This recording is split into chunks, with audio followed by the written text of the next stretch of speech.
sake of this story, we're going to say the name of the lady in question is Rita and the name of the man is Bob. These are not their true names. So Rita and Bob has been married for more than 18 years. So they're not like new couples or learning new stuff and how to live together. They are so much used to each other. And she told me, she confided in me that they live happily. They are the example of a happy marriage.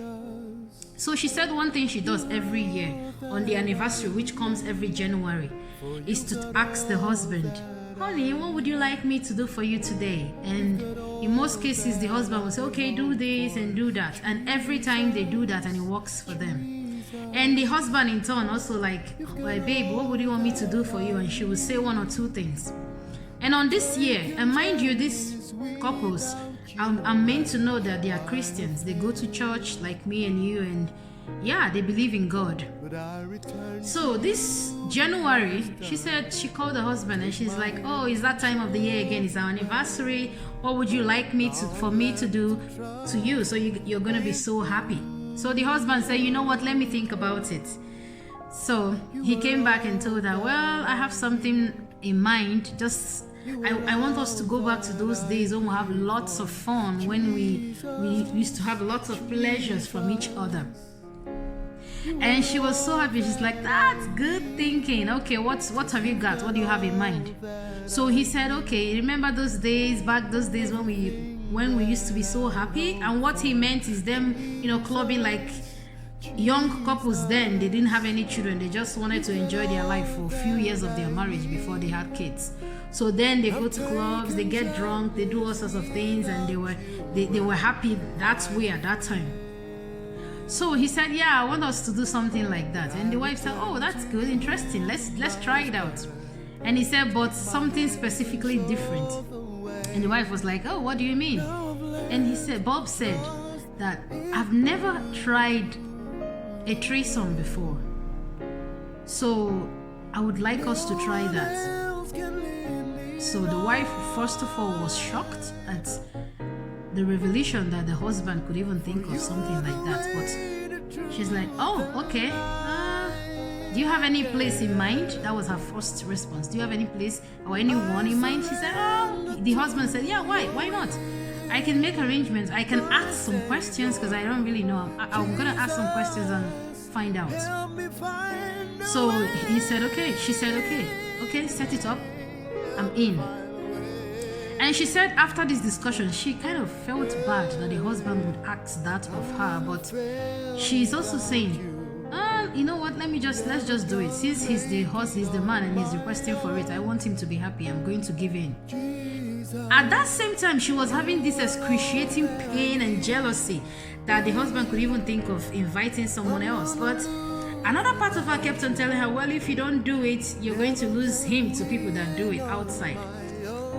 And unfortunately, the evil side actually won, and she accepted and obliged to what the husband was requesting. And the husband, Bob, went and made arrangements and brought in a girl.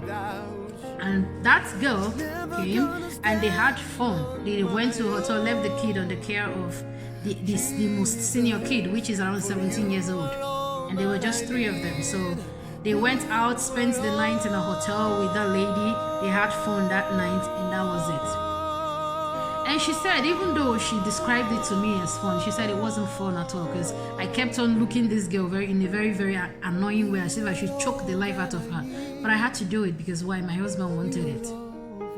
She said at the end of everything, I felt bad. I felt that I betrayed my conscience. I went back to God. I asked for forgiveness, but I didn't know what was coming. So apparently, just after that date, she said she started noticing some odd behaviors from the husband. She has never suspected the husband of everything. But for the fact that he had to ask her for this same thing, this one thing, it made her to become suspicious of every moves he makes. If he stays out late, she's going to be suspicious. If he calls, I'm going to the mechanic, she's going to think it's something else. So she said, I grew so suspicious. I kept on suspecting every single thing. Then out of curiosity, one day she said, one day I went to his phone and I took the phone just out of curiosity. And I saw that the said lady that we had was supposed to be a one-night stand that we met just that day, happened to be a long-time girlfriend of the husband. And she saw all the chats they've been chatting. And in that chat, one of the chats, the man said, you know what, you're going to meet my wife, but you're going to meet her in bed, which was very cruel. It's a wicked thing to do. I'm not supposed to judge, but I'm telling you, it's a wicked thing to do. And that's the devil at work. That's evil at work. So the lady said, when I saw that, my husband was just laying beside me sleeping, and I read that thing. He said, I just slumped on the floor and I sat there for good 2 hours. I felt betrayed. I was thinking of a lot of things. I was foolish. I was just looking at him while he was sleeping, and I was asking myself, why would he do that? I've given everything to this relationship. I've done everything that needed to be done. I even had to bring down my values, disrespect myself, just to make him happy. And what turns out to be that he's been keeping a relationship and had to even bring that relationship to his wife. So when she was thinking of all these things, all her sins were now coming before her. She was like, oh my God, I can't believe I did that. Did I just actually ruin my marriage myself? How can I allow myself to be fooled? How can I think that I love someone and at the same time do this thing awkward to that same person? She was thinking, meanwhile her husband was busy sleeping. She said what she did, she just stood up, went to another room and slept. She could not sleep all through the night. She tried to pray because she said, when I'm usually upset, I take my Bible and I pray. She tried to pray. She said, there was no words coming. I could not even communicate to God. I get the Bible and I'm blabbing. I could not even read the Bible.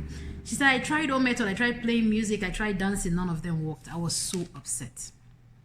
And then she said, I just called my husband the next morning. I said, you know what? I'm going to go visit my sister. She's not feeling too strong because she said she needed space. At this time, she has not confronted her husband. Well, she's a strong lady. She has not even said anything about what she saw.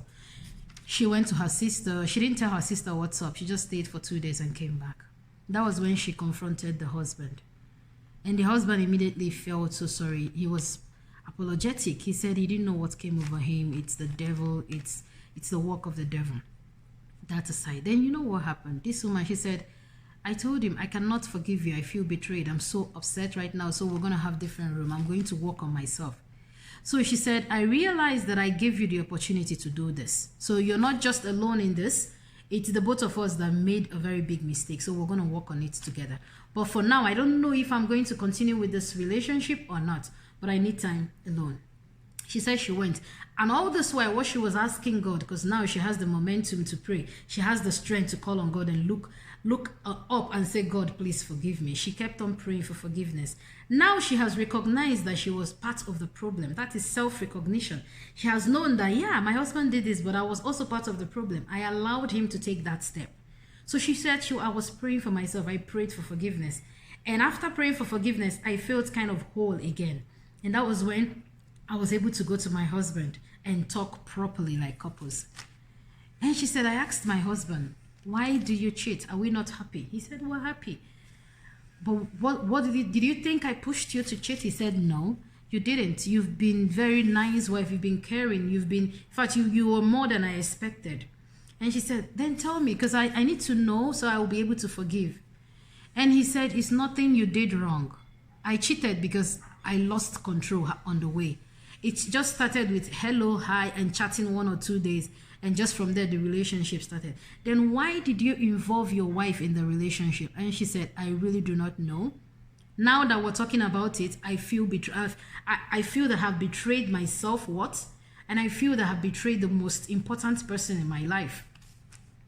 And she told me, she said, Obi, sometimes things happen. We think it's just the person we're dealing with that is involved in all this. Sometimes the devil walk through somebody and they target your home and they do all they can to bring down your home. And she told me, guess what?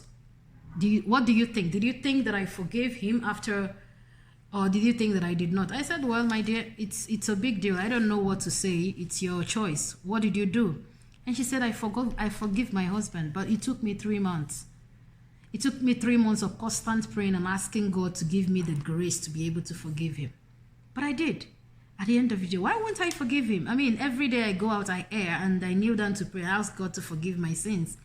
And that's why I look back and I'm like, this man made me somebody. This man brought me from nowhere to where I am today. and a lot of good things this man has done in my life. So I'm not going to allow one temptation that tempted him to be something that will break my marriage. That was her decision. And she said she forgave the man. And when she said she forgave the man, I was overwhelmed. I felt like, oh my God, you're really an example to people. People should learn from you. Because forgiving is difficult. For you to forgive someone, you have to be able to check. Why do I need to forgive him? Because I'm a Christian. Yeah, maybe. Or because he has done a lot of good in my life. Because he has brought me from nowhere to here. Because he's somebody that I wouldn't be where I am today if not for him. And because God even asked us to forgive one another for each time we err. And because God, even because of our sins, sent his only son to die for us, to forgive. That was what she told me, and I was amazed. And so she said, you know what, I would like you to share the story. The main reason here why I did is because I was trying so much to make my marriage work. I was trying so much not to lose my partner, not knowing that I was sowing the seed of discord in my relationship. That was what she said. And yeah, sometimes if we work too much, we try to put in too much. And at the process of doing that, we forgot to think of our values, our respect, those things that made us who we are. You know, in everything we do, there's the Holy Spirit in us. That's the conscience in us that makes us to know this is wrong and right. And I'm sure before she took that decision, she had a lot of struggle with that her spirit. And unfortunately, the devil, the evil side, won. So in your relationship, are you trying to do something that does not agree with your value? Anything that does not agree with your values as a Christian or as a person, 100% of the time, that thing is wrong. So don't do it. Just step back. There are a lot of ways to make your marriage happy. Forget about the things they write on social media. Oh, how to get pleasure with your husband. Try something new. You know, evil now, a lot of evil things that are happening is now like a norm in the society. But you have to choose what I want to do and what I don't want to do. So guys, thank you once again for coming back to this channel. Thank you for listening to this story with me. Thank you for everything you've been doing. Thank you. Remain blessed. Thank you. I don't want to take it longer than this. If you've not subscribed and you're watching this, please click on that subscribe button. Have a wonderful day.